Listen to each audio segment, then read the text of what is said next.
Ready? Yeah.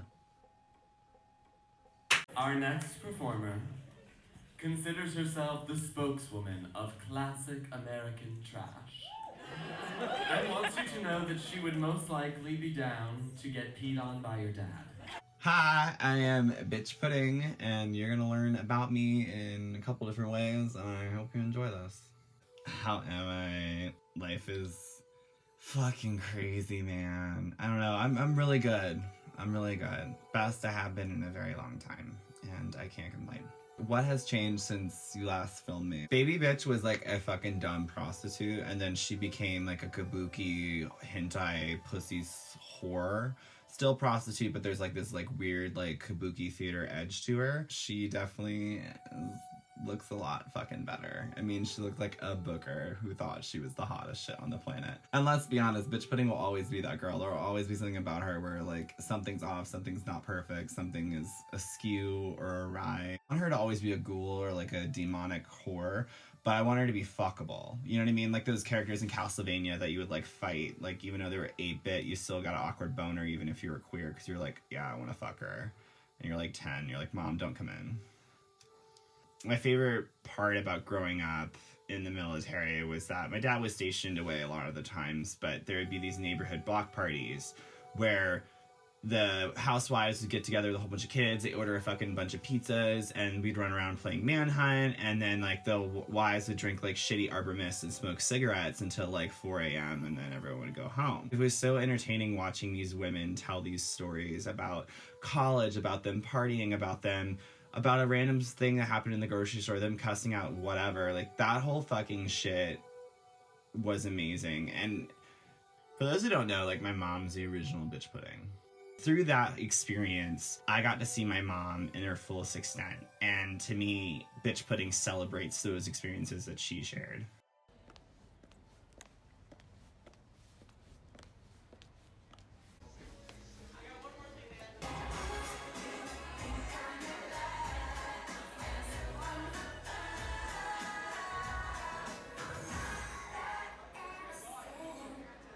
I love pizza so much because I think it brings out this nostalgic charm that every 90 kids has, right? You had like Chuck E. Cheese, you had Pizza Hut, you had Domino's, you had all that fucking awesome shit, right? And it makes you feel good. It makes you feel good. That's why I like pizza. There's this huge boon that I think happens in your soul when you experience nostalgia, right? It's something familiar, but it's also something that was like special. And it puts like such a fire and a light inside you that's beautiful. And I try to strive to do that with my artistry. Like, I would always watch these women in animation, like, in the 90s, especially on Toonami, like, these fucking hot fucking vixens just kicking ass and, like, fucking destroying these dudes.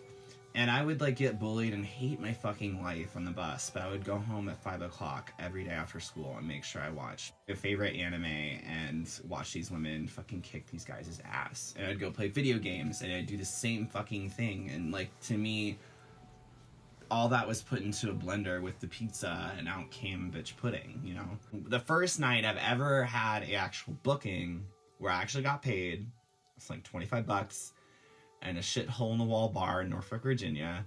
We like performed, my wig totally flew off, but I flipped it around and like made it a number, but I almost like also took out the Christmas tree. It was fucking dumb and stupid.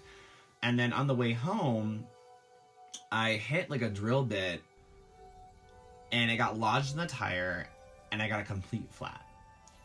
So I call my mom in the middle of the night and she comes in her frog PJ jammies. She takes us to Waffle House.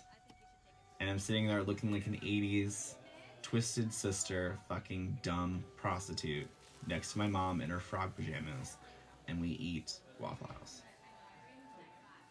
My boyfriend today. Yeah, because he likes fucking Gossip Girl more than Glee. Give me some goddamn minus fat. Can I help you? After going through the experience that is fucking Dragula, you come off with a crazy skill set of like being able to make anything fucking work. And I already kind of had that with my upbringing, like moving around a lot. Seriously, you can throw a fucking Everest at me and I'm gonna climb it with a toothpick and a motherfucking Tic Tac, and I will get to the top, bitch, and I will come down, and not only I'll come down, but I'll have a whole new outfit for no random reason, and new wig. I don't know where I got the wig from. I don't know how I made it fucking happen, bitch. I don't know if I stole it off of a fucking Yeti and like wove it together, and now she has a full-on fucking sickening lace front on top of this good-ass mountain. But bitch, like that's what Dragula kind of like gave me, and it's something that I don't think I would change for the world. She accepts love in the form of pizza and video games, and is currently trying to make a ranch-flavored personal lubricant. Making her nightgown's debut, all the way from Los Angeles. The winner of season 2 of Biqtch Puddin!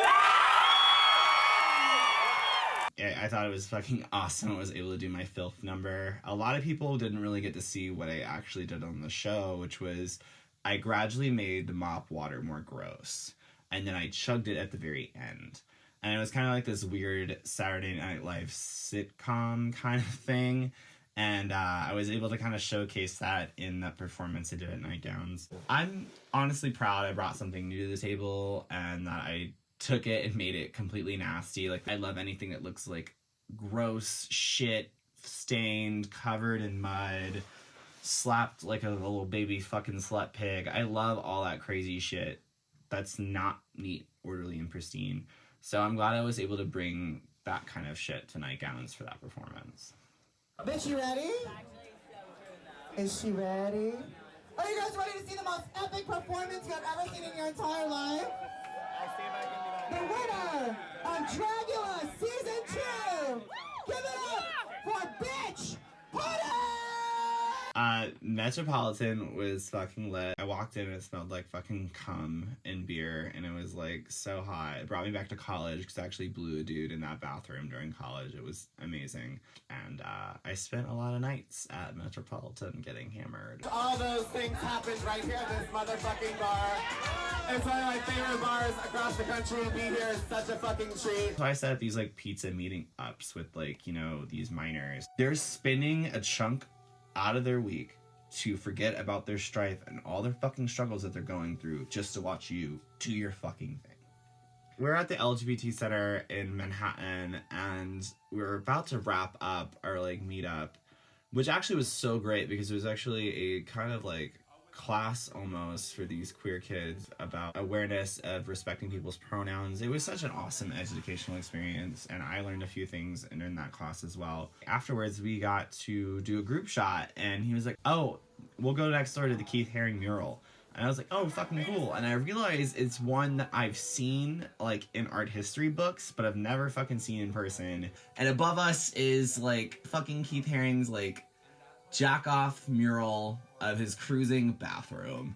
And I'm like, I'm in a pizza onesie and a mullet. This is life, and it's beautiful. This is a movie or a dream, and I'm living it, and I have nothing but sheer thanks to you guys, because I wouldn't be here without you guys. I thought it was cool there was so many people that came in looks to meet me, and it's kind of like a recurring thing, and I think it's fucking awesome. Like these like queers that were like in the closet, like fucking freaks coming out and putting on black eyeliner and just like coming to say hi to me. I think that's like the most precious thing in the world. So I try my best to say hi and give each and every person that comes out like some kind of love or some kind of like interaction. And to me, I want to be more accessible. Listen to me, I did not spend 9 fucking years in art class learning proportions and shading and all that bullshit just so someone could go shit out the minions one day in these little talking yellow butt plugs and go make millions. Meanwhile, my art struggles to get 12 fucking notes on Tumblr and I'm living on goddamn cup noodles. So nightlife, I feel like, is such a beautiful thing, especially when it comes to drag. You get a lot of kids, older people, you get a huge mix audience that come out. 9 times out of 10 is going to be like, I went to a drag show or I saw my favorite band. It's like one or the other. And right now, if you look at it, like I go in the Hot Topic and there's just as many drag queen t-shirts as there are band t-shirts. I have a heart condition, so I really can't do as much fun as a lot of people do have. So with the nightlife comes like a double-edged sword, right? It's like this never-ending party, but then also it's a never-ending party. And you have to know that the party will always be there regardless if you're or not. You can get caught up in substances so easy, so lickety-split. No one's gonna look out for you other than yourself. And that comes in a lot of different ways, not just like substance abuse. Know that people love you, and you don't need something to tell you that. Well, I'm 27 and I'm still living with my parents in Overland Park. I have an art history degree from a night school. My cat just died. The only man who wants to fuck me is my 48-year-old manager at Pizza Street. P.S. He only has one ball.